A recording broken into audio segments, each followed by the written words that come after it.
Good morning students, MCom semester 1 financial management.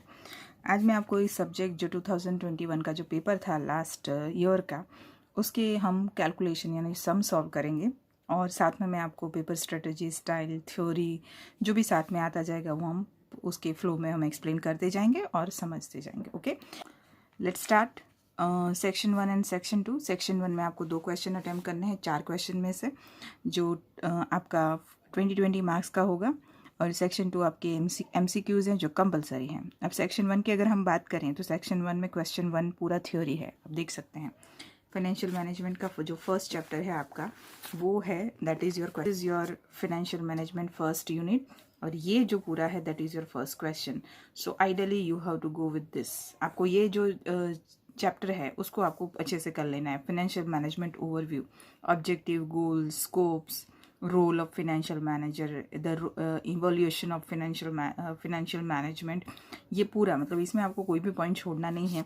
तो इससे क्या फ़ायदा होगा कि अगर आपका कैलकुलेशन वाला जो प्रैक्टिकल पोर्शन इतना स्ट्रॉन्ग नहीं है तो आप थियोरी में अच्छे मार्क्स कवर कर सकते हैं। एंड मैं आपको पहले भी बोल चुकी हूँ कि you are a student of MCom, तो आप कुछ भी नहीं लिख सकते। आपको थोड़ा बहुत कंटेंट स्ट्रॉन्ग चाहिए ही चाहिए। बात करते हैं क्वेश्चन नंबर 2 की। तो जो क्वेश्चन नंबर 2 है आपका, that is the first question is about find out standard deviation, जो रिस्क एंड रिटर्न वाला आपका जो चैप्टर है वो, और उसमें क्वेश्चन 2A और time value of money theory है। यानी ये रहा आपका क्वेश्चन नंबर 2, जिसमें फर्स्ट में time value of money, totally theory and short sums, compound value, future value, present value, ये आपका TY बीकॉम सेमेस्टर 6 में ये चैप्टर आ चुका है। Then you have risk and return, जहाँ पर आपको स्टैंडर्ड डेविएशन, मीन यानी बार, ये ढूंढना है। तो ये जो B है, that 10 marks question is about standard deviation. तो ये हो गया आपका क्वेश्चन नंबर 2। आपका प्रैक्टिकल ठीक नहीं है, लेकिन आप थोड़ा बहुत प्रैक्टिकल अच्छे से कर पाएंगे तो ये क्वेश्चन यूनिट नंबर 1 एंड 2 आपको कर लेना चाहिए। बिल्कुल आसानी से हो जाएगा, but be ready for the theory and kind of mathematical theory. अगर आपको इस तरह के थ्योरी में इंटरेस्ट है तो आप इसमें जाइए, जैसे कि टाइम वैल्यू ऑफ मनी है ना, जैसे कि रिस्क एंड रिटर्न में ऑलमोस्ट स्टैटिस्टिक इन्वॉल्व है, पर टफ नहीं है। Even I am not good in statistic and that's I am not putting videos on statistic, क्योंकि जिस चीज़ में मैं खुद इतनी कॉन्फिडेंट नहीं हूँ उसमें मैं आपको थोड़ा बहुत भी इधर उधर नहीं बोल सकती। मैं आपको जो वीडियो देती हूँ, जो कंटेंट शेयर करती हूँ, जो मैं आपको पढ़ाती हूँ, जो मैं आपको समझाती हूँ, वो सारे सब्जेक्ट, वो सारे चैप्टर्स, सारे topic where I am having a confidence, enough confidence कि मैं आपको अच्छा सिखा सकूंगी या समझा सकूंगी, मैं वही चीज़ हाथ में उठाती हूँ। बट मैं ये नहीं बोलती कि मैं स्टैटिस्टिक कभी नहीं सिखाऊंगी, मैं सीखूंगी, पहले अच्छे से आता है मुझे, पर उस लेवल का नहीं आता जिस लेवल पे मैं दूसरों को सिखा पाऊँ। ओके, इसमें जो स्टैटिस्टिक है वो मुझे आता है, standard deviation and all that, that's very easy, तो वो हम कर लेंगे। तो पहला और दूसरा यूनिट आपका है उन बच्चों का है जो थ्योरी और प्रैक्टिकल में थ्योरी को इंपॉर्टेंस ज़्यादा देते हैं और थोड़ा बहुत प्रैक्टिकल ओके कर लेते हैं। बात करते हैं थर्ड चैप्टर की, that is long term and short term investment, that is your question number 3। ये वो बच्चों की बात है जो कैलकुलेशन में माहिर है, जिन्हें पसंद है कैलकुलेट करना, जिन्हें आंसर लाना एक क्या बोलते हैं, एक तरह का वो चैलेंज हो जाता है। तो इसमें आपका कैपिटल बजटिंग आएगा लॉन्ग टर्म इन्वेस्टमेंट में। ये भी बीकॉम सेमेस्टर 6 में आ चुका है, आसान है, बहुत आसान है। और ये आपका वर्किंग कैपिटल मैनेजमेंट है। Question number 3 is all about practical, but do not expect कि बहुत ही जो हम पेपर स्ट्रेटजी शेयर करते हैं वो एस्टिमेशन है बेटा, वो फिक्स नहीं है। ये रहा आपका कैपिटल बजटिंग, और बी में है वर्किंग कैपिटल की थ्योरी, जबकि वर्किंग कैपिटल के सम्स भी वो पूछ सकते हैं, पर थ्योरी का ज़्यादा वो रहता है। तो ये आपका एक अच्छा चैप्टर है, क्योंकि कैपिटल बजटिंग इज़ रिपीटिंग। मैंने बीकॉम सेमेस्टर 6 के लिए कैपिटल बजटिंग के गुजराती और इंग्लिश दोनों के वीडियो बनाए हैं, इस चैप्टर के लिए आप वो देख सकते हैं। ठीक है, चलिए अब आगे बढ़ते हैं। Question number 4, that is financing and dividend decision, जिसके अंदर cost of capital, weighted average cost of capital, that is your question 4A। ये मैं ये प्रैक्टिकल के सारे समझ करवाऊंगी। ओके, तो so question 4 is all about capital structure, यानी weighted average cost of capital find करना है आपको, दोनों के अंडर, बुक वैल्यू और मार्केट वैल्यू के अंदर। बहुत ही मज़ेदार है, बहुत ही आसान है। ओके, चलिए, I love financial management, yes. अगर ये तो मैंने बहुत लेट स्टार्ट किया ये चैनल, बट मैं FM के भी चैप्टर्स 1 बाय 1 अपलोड करती जाऊंगी। आई नो आप बोलेंगे मैम हमारा तो एग्ज़ाम है, बट आपके लिए जितना हो सके उतना मैं करती हूँ। चलिए, B, this is about dividend. Okay, so unit 4 में आपका पहला है cost of capital, leverage, capital structure theory. ये वाला जो 4A क्वेश्चन है ये that is about cost of capital, और उसका B लिवरेज है। यस, इसका मतलब आपका यूनिट 4 का A जो है वही आपके दोनों क्वेश्चन का आंसर है। Again this is not fixed. आपका दूसरा जो dividend policy, dividend theory, long term source of finance, ये थ्योरी आ सकती है, पर यहाँ पर उन्होंने दो जो सम दिए हैं वो बहुत ही आसान है। ओके, तो ये मैंने आपको पेपर स्ट्रक्चर समझा दिया लास्ट ईयर का, आपको थोड़े बहुत हिंट भी दे दिए कि आप किस में एक्सपर्ट हैं या फिर किस में अच्छे हैं। हमेशा याद रखिए बेटा, सबके लिए इम्पॉर्टेंट सेम नहीं होते। हाँ, अगर आप मास्टर्स में हैं तो पहले आपको ये पता करना चाहिए कि आप किस में अच्छे हैं। If you are good in theory then go for the theory. फिर वो मत सोचिए कि प्रैक्टिकल में पूरा लिख लूँगा तो पूरा मार्क्स मिल जाएगा। अगर आप अच्छे हैं प्रैक्टिकल में तो गो फॉर प्रैक्टिकल। यस, अगर मैं अपनी बात करूँ, अगर मैं आपकी जगह हूँ तो I am very good in practical. Sums करने मुझे मज़ा आता है, तो मैं इसमें एक भी थ्योरी नहीं पढ़ूंगी। लेकिन मैं नहीं पढ़ने के बावजूद, क्योंकि I am good in capital budgeting, तो मुझे इसके मेथड्स पढ़ने पड़ेंगे, इसके फार्मूलाज करने पड़ेंगे, तो वो थियोरी मुझे आएगी। अगर मुझे लिवरेज करना है तो मुझे पता होना चाहिए कि फाइनेंशियल लिवरेज क्या है, ऑपरेटिंग लिवरेज क्या है, EBIT EPS क्या है, तो थियोरी आएगी। अगर मैं कैपिटल स्ट्रक्चर की बात करूँ तो उसकी कॉस्ट ऑफ कैपिटल की भी थियोरी आएगी। हाँ, यहाँ पर मुझे थोड़े एफर्ट्स लगाने पड़ेंगे, पर फिर भी मैं प्रैक्टिकल में अच्छी हूँ, तो भी मैं क्वेश्चन 1 का जो सेक्शन 1 है दैट इज़ फर्स्ट यूनिट की थ्योरी, मैं उसे नहीं छोड़ूंगी। क्योंकि ये क्या है पता है, ये हलवा है, ये आसानी से गले से नीचे उतर जाएगा। ये अगर मुझे कोई सम टिपिकल पूछा और मुझे डाउट हुआ तो I can attempt this thing also. Okay, तो हमेशा एक बैकअप प्लान रेडी होना चाहिए। बीकॉम वाले बच्चों को मैं ये नहीं कहती, हाँ जिनको डिस्टिंक्शंस लाने उनके लिए बिल्कुल आइडिया है कि आपको एक बैकअप प्लान रखना ही चाहिए, but for MCOM student you must. चलिए स्टार्ट करते हैं। सबसे पहले मैं आपको ये स्टैंडर्ड डिविएशन वाला जो है वो करवा देती हूँ। तो मैंने सबके टेबल्स थोड़े बहुत रेडी करके, थोड़े बहुत नहीं अच्छे खासे रेडी करके रखे हुए हैं ताकि हमारा टाइम कम जाए। चलिए स्टार्ट करते हैं। Question number 2A is meaning of time value and concept of present value and future value. ये आपका बीकॉम सेमेस्टर 6 का ही थ्योरी है, कुछ भी नया नहीं। ये दो मैं आपको बता चुकी हूँ। मैनेजमेंट, फाइनेंशियल मैनेजमेंट का meaning and stages of evaluation and explain function and scope of financial management. ये रहा first evolution, function and scope A and C. If you are reading Sudhir प्रकाशन then go for this. If you are reading Kumar प्रकाशन तो उसमें भी होगा। Right now अभी मैं सुधीर ही लेके बैठी हूँ। ओके, चलिए। Then time value of money, present value and future value, ये पहला वाला ही पॉइंट है। अब हम बात करते हैं SD standard deviation that is risk and return. चलिए, तो B में हमें जो ढूंढना है, I am reading the question थोड़ा सा स्पीड में। From the following information, calculate standard deviation and suggest which company is better for investment. आपको standard deviation calculate करना है और आपको बताना है कि कौन सी कंपनी अच्छी है जिसमें आपको इन्वेस्ट करना चाहिए। Let's start. कंपनी ए, अच्छा मैंने दोनों का बनाया है कि नहीं ओके, मैंने कंपनी ए का ही बनाया, वो मैंने जानबूझ के किया है। कंपनी बी है वो आप खुद कर सकते हैं, it's your homework.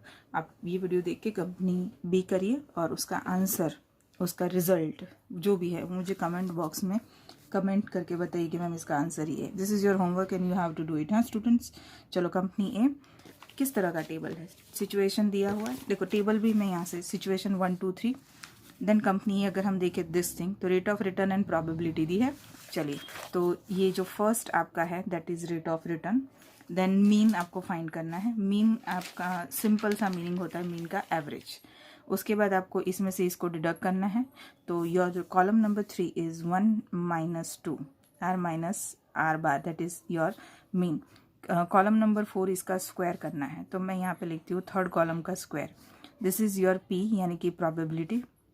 This is your 6 column is multiplication of 5 and 6। मैंने गलत लिखा, it's 4 and 5, so it is 5 × 4। ये दो कॉलम का multiplication that is your column number 6। Okay, इसका टोटल हमारा यहाँ पे हमें उसका रूट फाइंड करना है that is your standard deviation. तो it is all simple table. Okay, start करते हैं with R rate of return जो आपकी क्वेश्चन में ये 6 10 and 12, 6 10 and 12। If we want to find out R bar mean, तो हमें इसका टोटल करना है विच इज़ 28। ओके, तो ये जो मीन है वो मीन कैसे आया, तो 28 डिवाइडेड बाई 3 अगर हम करते हैं, दिस 28 डिवाइडेड बाई 3 तो इट शुड बी 9.33। ठीक है। मैं यहाँ पे लिखती हूँ that is R bar is equal to 28 divided by 3 which is 9.33। पर एक में मैंने 9.4 इसलिए लिखा है ताकि तीनों का टोटल 28 हो जाना चाहिए। This is a strategy. Okay, now R minus R bar यानी कि आर आपका ये है, उसमें से हमें ये माइनस करना है। तो 6 minus 9.4, the answer will be in minus 3.4। Here it will be 0.7 and here it will be 2.7। इन तीनों का जो आंसर है दैट शुड बी 0, ये 0 ही होना चाहिए। स्क्वायर कर देना है 3.4 मल्टीप्लाई बाई 3.4, सो 11.56 प्लस हो जाता है 0.49 माइनस माइनस प्लस एंड 7.29। अब इन तीनों का हमें टोटल करना है which is 19.34। Okay, then P probability is given 0.3, 0.5 and 0.2। Okay, हमें इन दोनों का मल्टीप्लिकेशन करना है। 11.56 multiply by 0.3 that is 3.468, 0.245 and 1.458, right. So here it is P multiply by R minus R square.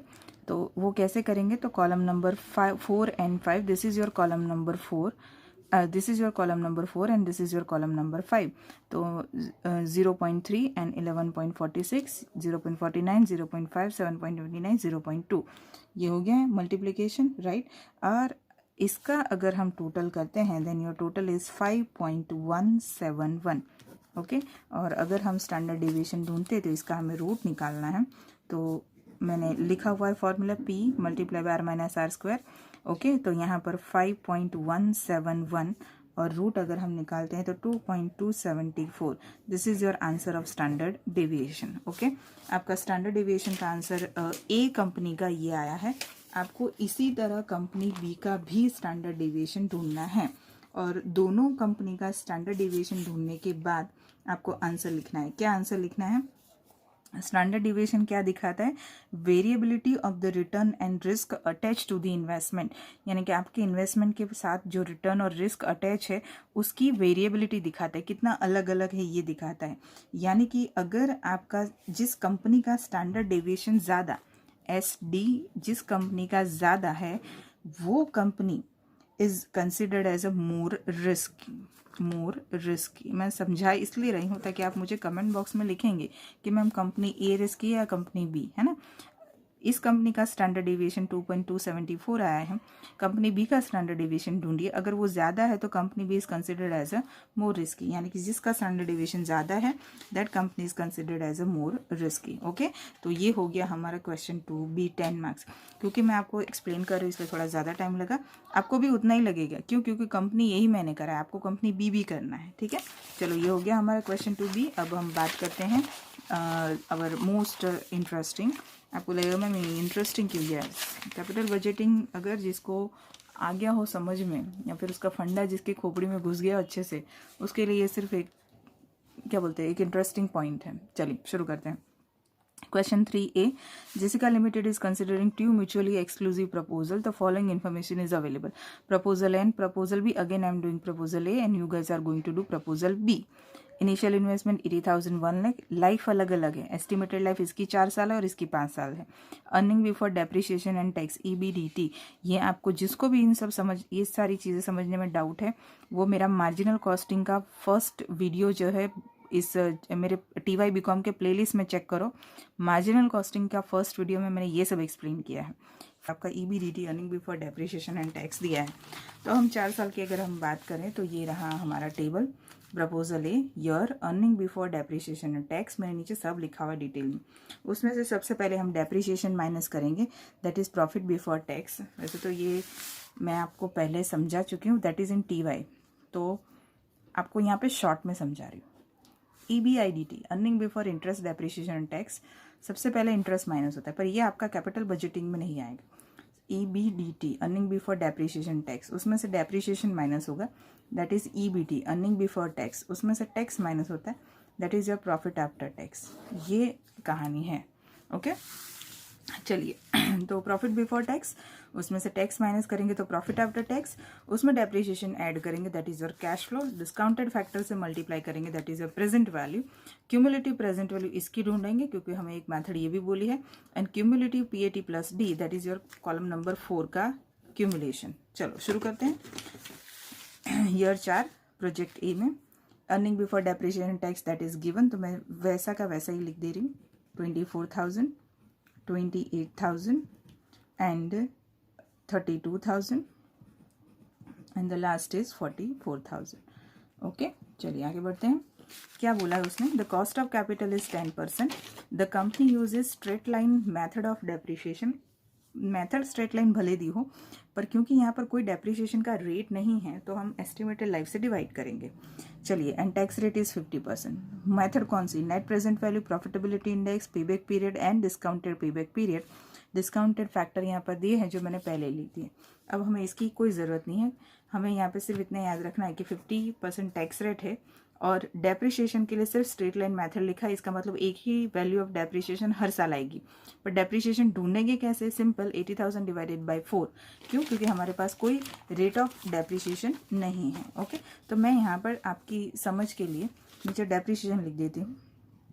Depreciation for the proposal A 80,000 divided by 4 year that is 20,000। Okay तो profit before tax मैं depreciation minus करती हुई लिखती जाती हूँ। 20,000 मुझे सब में से माइनस करना है, so it should be 4,000, 8,000, then 32 minus 20, 12,000 and 24,000।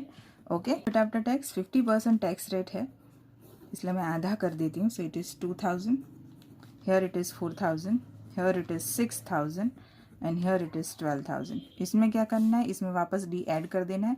D यानी डेप्रिसिएशन 20,000 में, तो 20,000 ऐड करती हुई जाती हूँ। 22,000, 24,000, 26,000 एंड 32,000। अब डिस्काउंटेड फैक्टर यानी इससे मल्टीप्लाई करना है मुझे। जब मैं इससे मल्टीप्लाई करूँगी तो I will get present value, तो जो हमें प्रेजेंट वैल्यू मिलेगी इसको इससे मल्टीप्लाई करने के बाद that is column number 4 and 5। मैंने यहाँ पे भी ऐसे लिखा हुआ है, आप अपने कैलसी में चेक करते जाइए। Then your present value first for 19,998, then 19,824, then 19,526, then 21,856। Cumulation करना है, यही क्यूमुलेटिव, तो मैं ऐड करती हुई जाती हूँ। 19,998 this is the first, then second is 39,822, then 59,348, then 81,204। Present value का भी हमें टोटल करना होता है, द टोटल इज 81,204, यही आना चाहिए। ओके पीएटी प्लस डी का क्यूमुलेशन यानी इसका कॉलम नंबर 4 का क्यूमुलेशन, सो 22,000 जहाँ पर मैंने फिंगर रखा हुआ है वहीं पर आप उसको ऐड करते जाइए। 46,000, then 72,000 and the last is after adding 32,000 1,04,000। our table is ready। Okay चलिए हमारी फर्स्ट मेथड कौन सी है, तो फर्स्ट मेथड जो है that is NPV, net present value. इसी के नीचे करती हूँ। नेट प्रेजेंट वैल्यू का फॉर्मूला है present value of cash inflow PV of CIF minus investment. Okay चलिए present value of cash inflow क्या है, ये है आपका present value of cash inflow 81,204। और हमारा जो प्रोजेक्ट ए है उसमें हमें कितना मशीन की वैल्यू कितनी दी है 80,000, हम 80,000 इसमें से माइनस करेंगे, तो 80,000 माइनस करने के बाद हमारी प्रेजेंट वैल्यू आती है 1204। This is NPV. एनपीवी के बाद तुरंत हम ढूंढ देते हैं प्रॉफिटेबिलिटी इंडेक्स। मैं चेक नहीं कर रही हूँ किस मेथड के बाद किस मेथड, मैं बस ढूंढ ही रही हूँ। इसको ही डिवाइड करना है, present value of CIF minus investment. Present value of CIF 81,204 and investment आपका 80,000। इन दोनों को अगर हम डिवाइड करते हैं then your answer is 1.012। Hopefully am I right, या चलो ओके आंसर ऐसे लिखेंगे 1:1.01। चलो ये हो गया हमारी दो मेथड। तीसरी मेथड हमारी एक होती है पेबैक पीरियड। तो पेबैक पीरियड उन्होंने दो तरीके से बोला हुआ है, एक सिंपल सा पेबैक पीरियड और दूसरा डिस्काउंटेड पेबैक पीरियड। तो चलिए पेबैक पीरियड पहले सिंपल वाला ढूंढते हैं जो आप ऑलरेडी सेम 6 में सीख चुके हैं। अगेन आई एम रिपीटिंग बच्चों, अगर आपको ये मेथड्स और सब कुछ अच्छे से सीखना है तो बिकम सेम 6 के मेरे जो प्ले लिस्ट है उसे चेक करो और उसमें मार्जिनल कॉस्टिंग का फर्स्ट और कैपिटल बजटिंग की सारी वीडियो देख लो। पेबैक पीरियड कितना पैसा रिकवर करना है, 80,000। कहाँ से करेंगे, cumulative cash inflow, present value वाला नहीं। प्रेजेंट वैल्यू वाला कब लेंगे, जब हमें कहा हो कि पेबैक डिस्काउंटेड पीरियड ढूंढो तब। 80,000 कहाँ रिकवर होते, देखो 22,000, 46,000, 72,000, फिर यहाँ पर तो बढ़ जाते हैं 1,04,000, है ना। तो 1,04,000 बढ़ जाते हैं, यानी कि हमें 3 साल तो काम करना पड़ेगा, 3 ईयर्स। 3 साल तक हम कितना रिकवर कर पाते हैं, 72,000। तो 3 ईयर्स हमें काम करना है। अब हमें कितने चाहिए, तो 72,000 रिकवर करते हैं। हमें कितने रिकवर करने, 80,000, यानी कि 80,000 रिकवर करने हैं, but up to 3 years we are able to recover only 72,000, यानी कि 8,000 रिकवर करने के बाकी डिवाइडेड बाय किस ईयर में रिकवर करेंगे हम, ऑब्वियसली नेक्स्ट ईयर, यानी चौथे साल में। चौथे साल में हम कमाते कितना है, हम 32,000 कमाते, कॉलम नंबर 4। आप बोलोगे मैम 32,000 क्यों, ये क्यों नहीं, ये चौथे साल की कमाई नहीं है बेटा, ये कमाई है पूरे 4 साल की टोटल। चौथे साल की कमाई तो सिर्फ 32,000।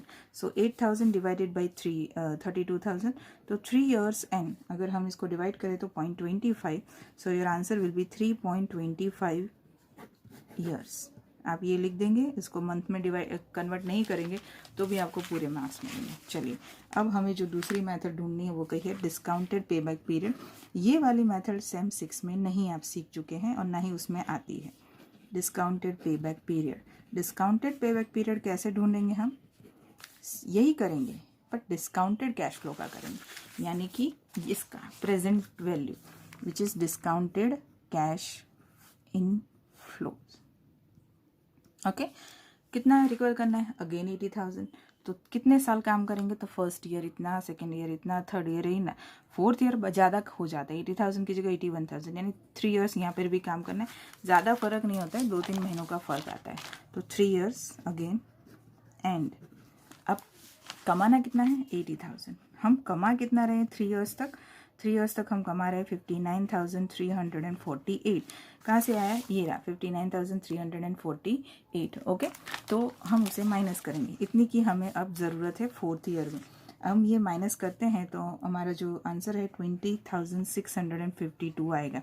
अब ये पैसा हम कब कमाएंगे, हम फोर्थ ईयर में। फोर्थ ईयर में हम कितना कमाते हैं, फोर्थ ईयर में हम कमाते हैं प्रेजेंट वैल्यू 21,856। चलो सो 3 ईयर्स एंड डिवाइड अगर हम करते हैं देन 0.9449, यानी कि आपका आंसर आएगा 3.95 years. Okay so simple, very simple. Capital budgeting एक वो चैप्टर है जो आपको पूरे मार्क्स दे सकता है, आपका पूरा काम आसान कर सकता है। चलिए अब एक ऐसा दूसरा चैप्टर है that is your cost of capital. या टेबल इज रेडी, सो हमारा टाइम कम जाएगा। चलिए ये है the following details regarding the capital structure of Ganesha, equity, retained earning, preference share and debenture, book value, market value, after tax cost, find out weighted average cost of capital under book value and same under market value. 2 table आपको बना देने हैं, एक book value का और दूसरा market value का। क्या लिखना है, जितना भी सोर्स दिया है यानी जितना भी कैपिटल दिया है वो सारा लिख देना है। बुक वैल्यू में आप बुक वैल्यू आपको दी होगी बुक में, क्वेश्चन में वही लिख देनी है। तो मैं लिखती जाती हूँ। The first is 60,000, equity share capital 60,000, then retained earning 20,000, right, then preference share capital 10,000 and debentures 40,000. this is given, कुछ भी नया नहीं ढूंढ रहे हैं, यही आपको लिखना है। अब सामने उसकी हमें लिखनी है स्पेशल कॉस्ट, यानी ये 13,985, 13,985 एंड 5। ओके ये स्पेशल कॉस्ट परसेंटेज में है, इसका हम परसेंटेज करके लिख देते हैं 7,800, 1,800, 800 एंड 2,000 हो गया। टोटल मारो 12,400, इसका टोटल मारो 1,30,000।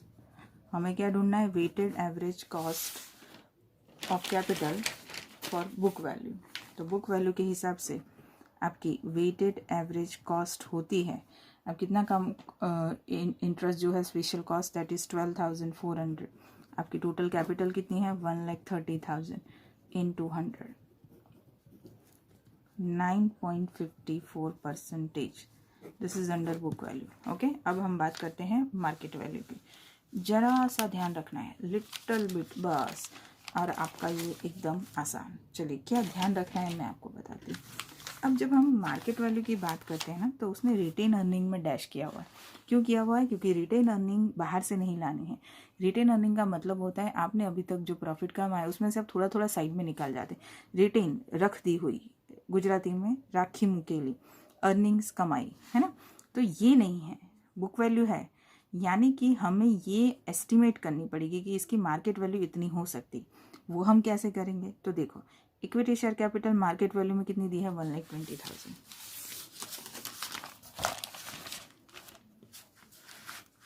मैं यहाँ लिखती हूँ equity share capital and market value है हमारे पास 1,20,000। रिटेन अर्निंग कहाँ से आती है बेटा? Retained earning equity share capital का ही एक प्रपोर्शन है। तो उस हिसाब से हमारी book value equity share capital की 60,000 और रिटेन अर्निंग की 20,000, ये रही 60 and 20। ओके, तो उस हिसाब से हमारा जो मार्केट वैल्यू का हिस्सा है वो equity share capital and retained earning, जो बुक वैल्यू है उस बुक वैल्यू है 60 and 20, 60,000 and 20,000। 60,000 and 20,000 को अगर मैं रेशियो में कन्वर्ट करूँ तो 3:1 होगा। 23 × 60, 3:1। यानी मैं इस 1,20,000 जो मार्केट वैल्यू है उसको 3:1 में कन्वर्ट करती हूँ, यानी डिस्ट्रीब्यूट करती हूँ। तो उस हिसाब से उस यहाँ कितना आएगा? 90,000 और यहाँ आएगा 30,000। बस हो गया, डन। कैसे किया मैंने? 1,20,000 divided by 3 + 1 4, 30,000, 30,000 into 3 90,000, 30,000 into 1 30,000। This is your RE and this is your equity share capital. हो गया। तो equity share capital market value 90,000, this is 30,000। दोनों का टोटल आना चाहिए 1,20,000। ये सब नहीं लिखना है, सिर्फ आपकी जानकारी के लिए ऐसे कर रही हूँ। आपको सिर्फ 90 and 30 लिखना है। Okay, preference share capital market value is given, इन सब की दी है। प्रेफरेंस शेयर कैपिटल की है 11,000 और डिबेंचर की है 38,000। तो it's 11,000 and here it is 38,000। Special cost वही है 13,985, 13,985।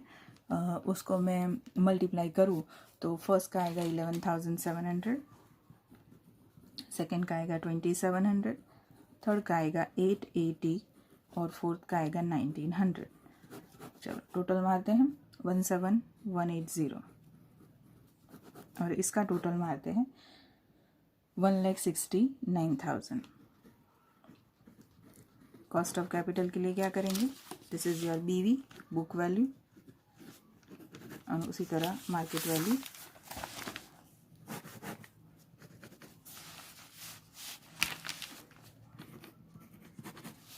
Market value weighted average cost of capital is equal to 17,180 divided by 1,69,000 into 100 and your answer is 10.70%. Done.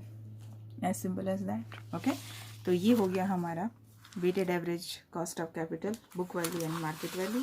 अब हम बात करेंगे again the most interesting leverage ने ये सब रियल प्रैक्टिकली एप्लीकेबल हो सके ऐसे चैप्टर से।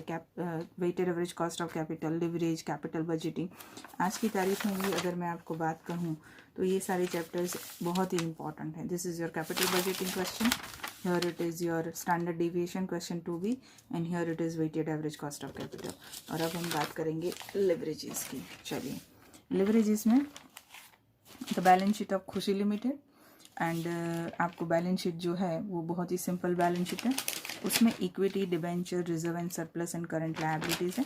During the year 19 and 20 company sale is 16 lakh, fixed expense are 320 and variable cost is 45% of sales value. Income tax rate is 50%. Calculate all the three type of leverage, degree of operating leverage, degree of financial leverage and combined leverage, and determine the level of EBIT if EPS is 0. इस leverage को आने से पहले आपको जो एक चीज़ आनी चाहिए वो ये है SVC. ये मार्जिनल कॉस्टिंग का फर्स्ट वीडियो चेक करो स्टूडेंट, आपके सारे डाउट यहीं क्लियर हो जाएंगे. मैं लिंक डालूंगी डिस्क्रिप्शन बॉक्स में. चलो शुरू करते हैं. The first thing, sale. Year मैं नहीं लिख रही हूँ. सेल्स हैं आपकी 16 lakh, that is given. Sales में से हम क्या माइनस करेंगे? Variable cost. वेरिएबल कॉस्ट है 45% of sales value. So 45% of sales value होता है 7,20,000. 16 लाख में से 7,20,000 में माइनस करूँ, दैट इज़ योर कंट्रीब्यूशन 8,80,000. उसमें से मैं फिक्स कॉस्ट माइनस करूँ, दैट इज़ 3,20,000. और हमारा जो आंसर आएगा दैट इज़ 5,60,000 EBIT. उसमें से मैं इंटरेस्ट माइनस करूँ. यस, इंटरेस्ट अगर मैं माइनस करती हूँ तो इंटरेस्ट कहाँ है? 12% डिबेंचर 2,40,000 डिबेंचर का इंटरेस्ट. 2,40,000 का 12% कितना होगा? तो दैट इज 28,800. 2,40,000 12%. 560 में से 28,800 माइनस करो, that is 5,31,200. That is your EBT, earning before tax. उसमें से मैं टैक्स माइनस करूँ, tax rate is given which is 50% at the rate of 50%. तो टैक्स रेट आधा अगर हम करते हैं 2,65,600, then you have a profit after tax which is again the same amount, 2,65,600. Okay, marginal costing, leverage, cost of capital and capital budgeting all are interrelated. चलिए 3 leverage फटाफट ढूंढ देते. मैं 2 ही ढूंढ रही हूँ, degree of operating leverage and degree of financial leverage. Combined leverage का answer मुझे नीचे कमेंट बॉक्स में लिखो. Contribution divided by EBIT. Contribution कितना? ये रहा. Contribution is 8,80,000 and earning before interest and tax कहाँ है? ये रहा 5,60,000. डिवाइड करें तो हमारा आंसर आएगा 1.57. हो गया. This is your DOL. अब हम बात करते हैं degree of financial leverage, DFL. And DFL का फॉर्मूला है EBIT upon EBT. And your answer 5,60,000 your EBIT and your earning before tax is 5,31,200. हम इसको डिवाइड करते हैं. Your answer is 1.05. Combined leverage का आंसर बताओ मुझे. तीसरा जो हमें उसने बोला है that is your B. Interesting. क्या है? Determine the level of EBIT if EPS is 0.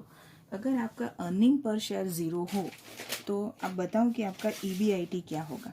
What is EPS? EPS का मतलब क्या होता है? Earning per share is equal to EBIT. हमको बेस लेना है तो EBIT minus I that is EBT minus T that is PAT. For EPS we need PAT. ये आपको पता होना चाहिए. ओके, तो इसको अगर हम एक फॉर्मूला की लैंग्वेज में लिखते हैं तो EPS is equal to EBIT minus I bracket में EBT माइनस T की जगह मैं 1 माइनस T करूँगी, that is your tax rate. तो सेम ही आएगा. ठीक है. EPS 0 है. उसने बोला है कि find out EBIT if your EPS is 0. EBIT नहीं है हमारे पास. EBIT. इंटरेस्ट कितना है? Interest will be remain same 28,800. कहाँ से आया? यहाँ से आया है ना. तो it should B 28,800. Tax rate is 50%. So 1 minus 0.5. 50% मतलब ये 0.05 परसेंटेज निकाल दो. सो here it is 0. EBIT minus 28,800.5. इसको मैं डिवाइड में आ जाएगा इधर. अगर यहाँ पर मल्टीप्लिकेशन में तो यहाँ डिवाइड में तो 0 ही आएगा. So it's EBIT minus 28,800. So EBIT is equal to 28,800. This is your earning before interest and tax. Done हो गया. इसको और भी अगर 20 मार्क्स में अगर ये सम पूछना है तो तीनों लेवरेज में थोड़े से एडजस्टमेंट डाल के EBIT एक की जगह 2-3 ढूंढने को बोलेंगे. If your EPS is 0, 1, 2 and 3, find out level of EBIT. Okay, so that's it student. MCQ हमारे सॉल्व हो चुके हैं. मैंने एक वीडियो बना चुकी हूँ. तो इस वीडियो के डिस्क्रिप्शन बॉक्स में मैं आपको marginal costing, capital budgeting and MCQ का लिंक डाल दूँगी. Okay, so here it is. पूरा आपका FM फिनेंशियल मैनेजमेंट यहाँ पर मैंने कंप्लीट किया with practical as well as solution as well as MCQ जो लास्ट वीडियो में था, एज वेल एज आपको थ्योरी भी मैंने एक्सप्लेन करी कि थ्योरी किस तरह से करनी है. फाइनेंशियल मैनेजमेंट आपका MCOM में वो सब्जेक्ट है जो आपको बहुत अच्छे मार्क्स दिला सकता है. चलिए student, next video accounting for managers इसी तरह सॉल्यूशन के साथ मिलते हैं नेक्स्ट लेक्चर में. Share and subscribe. Bye students.